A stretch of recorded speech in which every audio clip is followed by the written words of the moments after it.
일상생활에서 우리는 오해를 하는 경우가 많습니다. 그 오해로 인해 어려움을 겪는 일들도 많습니다. 실제로 이런 오해로 인해서 큰 사건이 일어난 적도 있습니다.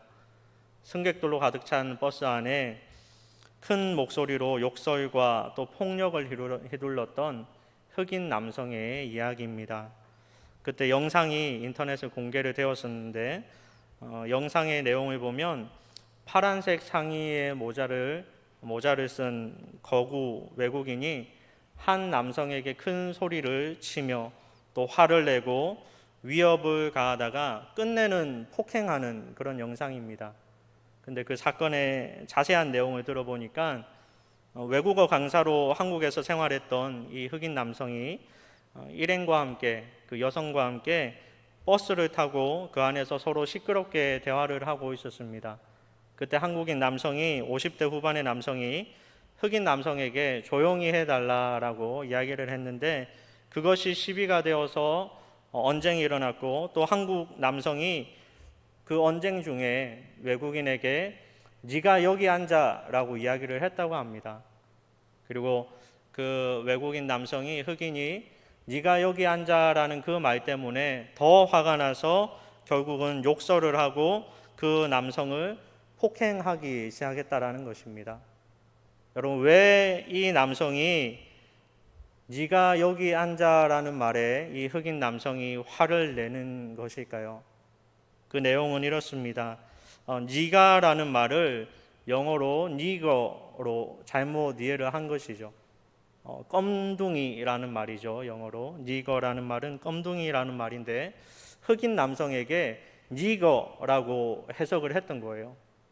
니가라는 말을 잘못 해석했다라는 것입니다. 그래서 참지 못하고 난동과 폭행을 저질렀다라는 것이죠.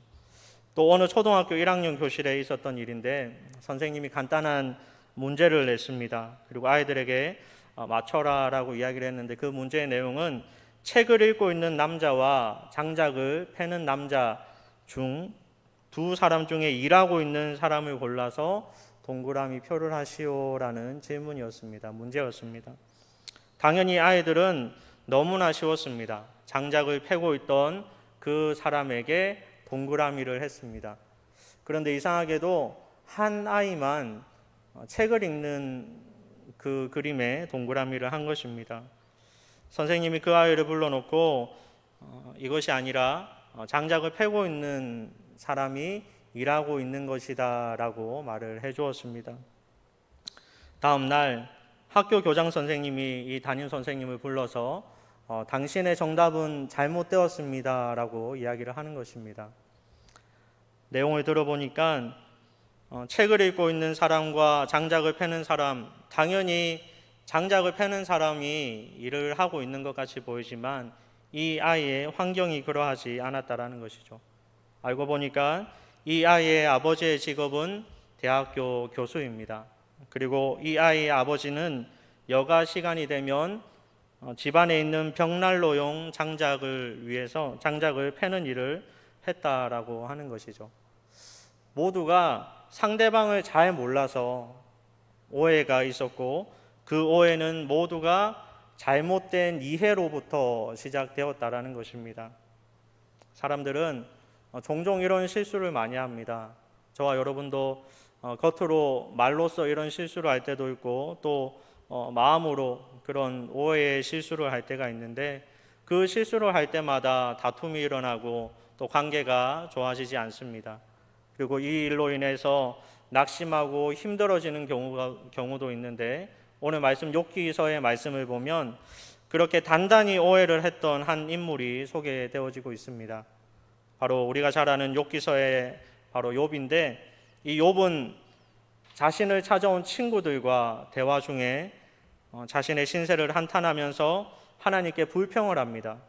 그 말씀이 욥기서 7장 11절 말씀입니다. 그런즉 내가 내 입을 금하지 아니하고 내 영혼의 아픔 때문에 말하며 내 마음의 괴로움 때문에 불평하리이다. 자신의 아픔을 참지 못한 욥이 이제 하나님께 불평을 털어놓기 시작하는데 그 내용이 7장 15절에서 16절 말씀입니다. 우리 함께 읽겠습니다. 이러므로 내 마음이 뼈를 깎는 고통을 겪느니 차라리 숨이 막히는 것과 죽는 것을 택하리이다. 내가 생명을 싫어하고 영원히 살기를 원하지 아니하오니 나를 놓으소서. 내 날은 헛것이니이다. 욥이 지금 하나님께 뭐라고 합니까? 이렇게 나를 괴롭히지 마시고 차라리 죽여달라라는 말입니다. 그리고 이후에 17절부터는 자신을 그냥 간섭하지 말고 내버려 달라라는 그런 간곡한 부탁을 하기도 합니다. 자신의 죄에 대해서 뭐 때문에 간섭하는지, 왜 이 허물을 들추시는지 하나님께 원망하기도 합니다. 여러분, 이 욥의 불평을 통해서 저와 여러분이 깨달아야 할 것이 두 가지가 있습니다. 첫 번째는 우리는 하나님과 대화해야 한다라는 것입니다. 우리는 하나님과 대화를 해야 한다. 상대방의 마음을 알기 위해서 가장 우리가 먼저 해야 될 것은 그 상대방과 대화해 보는 것입니다. 그래서 다툼이 일어났을 때 하는 말이 있죠. 대화로 풀어라. 우리가 아는 대화가 필요해라는 노래도 있고요. 그런 개그 프로그램도 있었습니다. 상대방이 어떤 마음을 가지고 어떤 가치관을 가지고 어떤 생각을 가지고 그 단어를 사용하고 그렇게 말을 하고 있는지 알기 위해서는 상대방의 마음을 알아야 되는데 그 방법이 대화라는 것입니다. 그런데 우리는 대화를 잘 못하는 것 같아요. 어렸을 때는 자기 의견을 계속 내세우는 아이들의 습관이 있죠. 그리고 나이가 들어서 이제 듣는 연습을 해야 되는데 그 듣는 연습이 잘 되지 못해서 또 그 공동체 속의 대화를 보면 각자 다 따로 자기의 이야기만 하고 있다는 것을 발견하게 됩니다. 대화하지 않으면 상대방의 마음을 어떻게 알겠습니까? 우리가 하나님의 말씀, 하나님의 성경 말씀, 또 그 대화를 하지 않고 하나님께 기도하지 않고 어떻게 하나님의 마음을 알아서 하나님께서 저와 여러분에게 허락한 수많은 일들에 대해서 마음껏 판단하고 이해하고 어떻게 그렇게 살아갈 수 있겠습니까? 하나님은 우리에게 수없이 말씀하시는데도 우리는 듣지 않고 또 듣지 않고 아이들이 또 자기 할 말만 할 줄 아는 그 어른들처럼 끝까지 내 할 말만 계속하는 그런 모습으로 신앙생활을 하고 있는데 여러분 어떻게 우리가 하나님의 마음을 알 수 있겠습니까? 10년, 20년, 30년이 지나도 아무리 같은 시간을 같은 공간을 함께 있다 하더라도 그 상대방의 말을 듣지 않으면 그 이야기를 들어주지 않으면 그 사람은 절대로 하나님의 그 상대방의 마음을 이해할 수 없다라는 것이죠. 욥기서는 여러분 총 몇 장으로 되어 있습니까? 42장으로 되어 있습니다. 그런데 자세히 보면 욥기서 37장까지는 하나님께서 아무런 말씀도 하시지 않으세요. 왜 아무런 말씀을 하시지 않을까요? 37장까지 욥과 욥의 친구들 서로 자신의 이야기만 계속 하고 있는 거예요.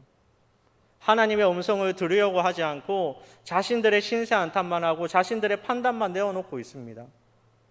드디어 38장에 하나님께서 하나님의 뜻을, 하나님의 마음을 욥에게 전달을 합니다. 그 이후에 드디어 욥은 하나님의 마음을, 하나님의 뜻을 이해하게 됩니다. 성도님 여러분, 대화를 해야 보입니다. 대화하지 않으면 보이지 않습니다. 저와 여러분이 성경을 읽어야, 성경 말씀을 들어야, 하나님의 말씀을 들어야 하나님의 뜻이 보이는 것입니다. 하나님께서는 욥의 이 말씀을 통해서, 욥의 이 불평을 통해서 당연히 억울할 수 있는 그런 상황이지만 욥에게 말씀하시는 것은 내 말을 들어라 라는 것입니다. 내 말을 귀담아 들어라 라는 것입니다. 사랑하는 여러분, 하나님의 말씀을 얼마나 많이 묵상하고 있습니까? 성경을 얼마나 많이 보면서 하나님의 음성을 듣고 있습니까? 저와 여러분의 생활 속에, 또 신앙생활 속에 혹시나 하나님의 음성을 듣는 그런 시간이 여전히 부족하다면 매일매일 시간을 정해서 하나님과 대화하는 그런 시간을 가지시기 바랍니다. 기도할 때도요, 우리의 소리만 계속 내는 것이 아니라 하나님의 뜻은 무엇인지 질문하면서 또 기다리면서 침묵하면서 하는 그런 기도도 여러분 반드시 하시기 바랍니다. 하나님은 저와 여러분에게 말씀하시기를 원하시고 저와 여러분과 대화하기를 원하십니다. 그 하나님의 귀한 음성을 듣고 살아가는 저와 여러분의 삶이 되기를 바랍니다. 두 번째는 우리는 하나님의 자녀라는 것입니다. 우리는 하나님의 자녀라는 것. 욥기서를 읽다 보면 우리가 알 수 있는 것 중에 하나가 욥은 하나님을 사랑했습니다. 그리고 믿었습니다. 그러나 하나님의 마음을 다 이해하지는 못했다라는 것이죠. 자신에게 온 너무나도 큰 고난이 하나님의 벌이라고만 생각하고 하나님에 대한 하나님의 사랑이라고는 전혀 생각하지를 못했습니다. 그래서 하나님을 향해 너무하신 것 아닙니까? 라고 불평하기로 했습니다. 자녀를 양육하다 보면 부모인 저와 여러분 또 우리가 자녀일 때 부모에게 혼날 때가 있습니다. 우리는 자녀들을 보면서 속상해하지만 자녀들도 우리를 보면서 많이 아파할 때가 있고요. 또 우리는 부모님을 보면서 답답할 때도 있지만 부모님도 우리를 보면서 답답할 때도 있죠. 그때 자녀들의 마음은 보통 이렇습니다. 우리 아빠는, 우리 엄마는 왜 내 마음을 몰라주지? 왜 나를 미워하지? 왜 나를 속상하게 하지? 정말로 나 사랑하는 거 맞아? 이렇게 질문하게 됩니다. 여러분 혹시 이런 마음을 가져본 적이 있습니까? 부모님에 대해서 이런 마음을 가져본 적이 있습니까? 아니면 여러분의 자녀가 여러분에게 이런 말을 했던 적은 있습니까? 그리고 그런 말을 들을 때 여러분의 마음은 어떻습니까? 우리 부모로서의 마음은 어떨까요? 내 아이가 잘 되기를 바라는 부모의 마음인데도 내가 이 아이를 얼마나 사랑하는데도 이 아이는 또 나는 내가 자녀일 때 부모의 사랑을 깨닫지 못하고 우리 아이도 우리의 깊은 사랑을 깨닫지 못하고 그래서 왜 내 마음을 몰라줄까 속상하면서 여러분 눈물 흘린 적은 없습니까? 가슴이 너무 아플 때도 있습니다. 제가 어렸을 때 부모님께 한 번은 큰 잘못을 했던 기억이 있습니다. 구체적으로 기억은 안 나는데 저희 어머니가 회초리를 잘 들지 않았는데 그때 회초리를 들었어요. 제가 초등학생 저학년이었던 것 같은데 제 생각엔 거짓말이었을 것 같아요. 부모님이 회초리를 드는 대부분의 이유는 거짓말이잖아요. 뭘 못한다고 회초리를 들지는 않는데 제가 어렸을 때 큰 거짓말을 했던 것 같습니다. 그래서 바지를 들고 종아리를 내어놓고 어머니에게 종아리를 좀 많이 맞았던 기억이 나요. 울면서 맞고 아파요 아파요 하지만 그래도 어머니가 힘있게 때리시더라고요. 그때 너무 아팠어요. 너무 아파서 울다가 잠이 들었어요. 잠이 들었는데 제 기억에 계속 여러분 맞아 보셨어요? 회초리? 간지러워요. 맞고 나면 되게 간지럽거든요. 그 간지러운 종아리를 계속 간지러워서 자다가 깨고 했는데 어느 순간 그 간지러워서 눈을 떴을 때 어머니가 제 종아리에 그 회초리 자국에 약을 바르시면서 우시는 걸 제가 본 적이 있습니다. 그래서 계속 자는 척을 했는데 어머니의 사랑, 부모님의 사랑은 내가 잘 되기를 바라는 마음이지 내가 나빠서 내가 미워서 하는 행동이 아니라는 것을 그 어렸을 때 한 번 생각하게 되었어요. 아직 철이 없던 시절이라서 한 번 생각하게 되었습니다. 여러분 부모님은 자녀가 잘 되라고 때로는 고통을 주고 또 훈련을 시킵니다. 바르게 행복하게 살기를 원해서 더 나은 삶을 살아라고 우리에게 고난과 고통을 허락하십니다. 그런데 자녀는 어떻습니까? 부모를 원망하기도 합니다. 왜 나에게 일어나 반항하기도 합니다. 하지만 우리가 기억해야 할 것은 우리 부모님은 우리를 너무나 사랑하신다라는 것이죠. 또 우리는 자녀를 너무나 사랑해서 그렇게 자녀를 양육한다라는 것입니다. 바로 우리 하나님이 그렇습니다. 똑같은 시험이 훈련이 올 때 사탄이 원하는 것은 이 일로 인해서 하나님의 마음을 아프게 하는 것, 하나님을 떠나버리는 것, 그것이 사탄이 원하는 방법이고, 우리 하나님께서 원하시는 것은 더 하나님과 가까이 하면서 올바르게 착하게 행복하게 살아가기를 원하시는 것이 우리 하나님의 마음입니다. 사탄은 우리가 하나님의 마음을 아프게 할 때마다 매우 매우 기뻐합니다. 오늘 말씀에 사탄이 뭐라고 했습니까? 욥기서 앞부분의 1장 말씀에 보면요, 하나님께 사탄이 말하기를 욥이 하나님을 경외하는 것은 복을 받았기 때문입니다 라고 보고를 합니다. 그때 하나님은 뭐라 합니까? 아니다, 욥이 나를 사랑해서 그렇다라고 변호를 하고 있습니다. 왜냐하면 하나님은 우리의 아버지시고 우리는 그의 사랑하는 자녀이기 때문입니다. 누가복음 11장 13절에 이렇게 말씀합니다. 우리 다 같이 읽겠습니다. 너희가 악할지라도 좋은 것을 자식에게 줄 줄 알거든 하물며 너희 하늘 아버지께서 구하는 자에게 성령을 주시지 않겠느냐 하시니라. 아멘. 사랑하는 여러분, 자신의 독생자 우리 예수님까지 아끼지 않았던 분이 바로 우리 하나님입니다. 그 하나님이 저와 여러분을 너무나 사랑하십니다. 그 하나님께서 저와 여러분을 너무나 사랑하시고 그 사랑 때문에 훈련하시고 연단시키고 계신 것, 그것이 때로는 우리가 불평할 만한 그런 여러 어려움을 만난다 하더라도 그 하나님께서는 자녀에게 좋은 것을 주시기 원하셔서 그런 어려움을 허락하셨다라는 것, 그 고난과 고통을 허락하셨다라는 그 놀라운 은혜와 사랑을 여러분 반드시 기억하면서 우리에게 오는 그 고난이 나를 사랑하시는 하나님의 마음의 안에서 온다라는 그 사실을 여러분 기억하고 받아들이며 살아가는 저와 여러분의 인생이 되기를 바랍니다. 말씀을 정리하겠습니다. 욥은 오늘 말씀을 통해서 볼 수 있는 것이 단단히 오해했다라는 것입니다. 우리도 자녀일 때, 또 우리의 자녀들도 부모의 사랑을 이해하지 못할 때는 단단히 오해하게 됩니다. 자식이 잘못된 길로 가고 있다면 여러분 무슨 수를 써서라도 어떻게 할 것 같아요? 무슨 수를 써서라도 그 아이를 바른 길로 인도를 해야 됩니다. 여러분, 자녀가 건강한 다리로 나쁜 길로 간다면 여러분 그 다리를 어떻게 해야 될까요? 너무 과격할 수 있지만 예를 들어서 건강한 다리 때문에 우리 아이가 잘못된 길을 가게 된다면 저는 건강한 아이의 다리를 포기하게끔 하고 싶어요. 너무 과격할 수도 있지만 우리 하나님께서 어쩌면 그런 마음일 것 같아요. 저희 자녀도 있지만 제가 저희 아들한테 어렸을 때 했던 것 중에 설명했던 것 중에 하나가 이런 게 있습니다. 여기 큰 길이 있고 여기 끝에 낭떠러지예요.